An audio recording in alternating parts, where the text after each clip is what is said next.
बिस्मिल्लाहिर्रहमानिर्रहीम। Dear fellows, आइए आज का लेक्चर शुरू करने से पहले रब्बे ज़ुल जलाल की बारगाह में एक दफ़ा फिर मुल्तजी हों कि मौला करीम हमें ऐसे सजदों की तौफीक अता फरमा कि जिससे खदमत खलक का जज्बा बढ़े। डियर फेलोस, आज जिस अहम टॉपिक पर हम डिस्कशन करने जा रहे हैं वो है लिंचिंग। डियर फेलोस, ये जो लिंचिंग है ये एंटी टेररिज्म एक्ट 1997 का सेक्शन 11 के अंदर दिया गया एक ऑफेंस है। ये फेलोस, आज तक पाकिस्तान के अंदर इसकी करेक्ट एप्लीकेशन नहीं हो रही, इसलिए मैंने ये मुनासिब समझा कि इस 11 का जो एंटी टेररिज्म एक्ट 1997 के अंदर ऑफेंस दिया गया है इसको प्रॉपर्ली एक्सप्लेन कर दिया जाए। ये फेलोस, जब लिंचिंग को हम लीगल लेक्सिकोग्राफीज के अंदर चेक करते हैं, लॉ डिक्शनरी के अंदर चेक करते हैं, तो इसका मतलब ये आता है कि killing for an alleged offence without holding legal trial, यानी किसी क्राइम के को सस्पेक्ट करते हुए कि ए ने किसी क्राइम को कमिट किया है और आप सस्पेक्ट कर रहे हैं कि इसने कमिट किया है, और अंडर दैट सस्पिशन आप विदाउट होल्डिंग ट्रायल उसको खुद जो है वो सजा देना शुरू कर देते हैं। जैसा कि हम मुख्तलिफ औकात में ये देखते हैं कि किसी चोर को अगर पकड़ लिया तो अहले मोहल्ला ने उसे पीटना शुरू कर दिया, मारना शुरू कर दिया, और बहुत सारी एग्जाम्पल जो हैं वो ऑफ एंड ऑन हमारे सामने आती हैं। जैसा कि एक मशहूर एग्जाम्पल है कि एक मैरिज हॉल के अंदर पिछले दिनों एक वाकया हुआ जिसमें ये उन्होंने समझा कि ये जेब कतरा है और उसको मारना शुरू कर दिया और मारते मारते उसकी डेथ हो गई। इसी तरह कई दफ़ा हम ये करते हैं कि खुद जो है वो किसी ऑफेंस की कमीशन के हवाले से सजा देना शुरू कर देते हैं। जो लिंचिंग का कॉन्सेप्ट दुनिया के अंदर पाया जाता है या डिक्शनरी के अंदर है वो ये है कि किसी शख्स को बगैर ट्रायल होल्ड किए हुए किल कर देना। लेकिन जो एंटी टेररिज्म एक्ट 1997 के अंदर लिंचिंग दिया गया, इसके अंदर जो causing hurt for alleged suspected offense without holding trial भी शामिल है।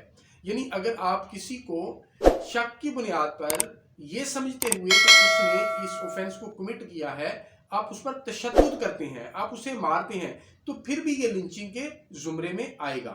अब इसके अंदर जो दूसरी अहम बात है वो ये है कि लिंचिंग का जो ट्रायल है वो इंसदादे दहशतगर्दी अदालत के अंदर होगा। अब अमूमी तौर पे लोग ये समझते हैं कि इसकी सजा जो है वो 3 साल है और इसका जो ट्रायल है वो इंसदादे दहशतगर्दी अदालत के अंदर क्यों होगा।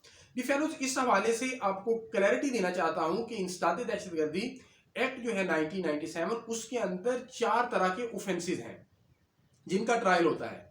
पहला ऑफेंस वो है जो 780 यानी सेक्शन 6 के अंदर दी गई जो डेफिनेशन है, और जो गुलाम हुसैन जजमेंट आई ऑनरेबल आसफ खोसा साहब की, उसके अंदर जो पैरामीटर्स दिए गए उसके अंदर अगर आता है तो फिर 780 लगेगी और इंसदादे दहशतगर्दी अदालत के अंदर उसका ट्रायल होगा। दूसरे वो ऑफेंसेस हैं जो इंसदादे दहशतगर्दी एक्ट 1997 के अपनी बॉडी के अंदर दिए गए हैं, जैसे 11 लिंचिंग है, इसका ट्रायल भी यहां पर चलेगा। तीसरी किस्म के वो ऑफेंसेस हैं जो शेड्यूल के अंदर दिए गए हैं और उनको जिस तरह 336B है, 365A है, और चौथी किस्म वो है जो कि वेन्यू शेड्यूल ऑफेंसेस हैं। इस हवाले से बड़ी गलत फहमी पाई जाती है कि अगर अदालत के अंदर कोई ऑफेंस कमिट होता है तो हम उस पर 780 लगा देते हैं, अगर कोई मस्जिद के अंदर फायरिंग होती है तो उस पर हम 780 लगा देते हैं। ये फेलो 780 ऑल टुगेदर डिफरेंट चीज है।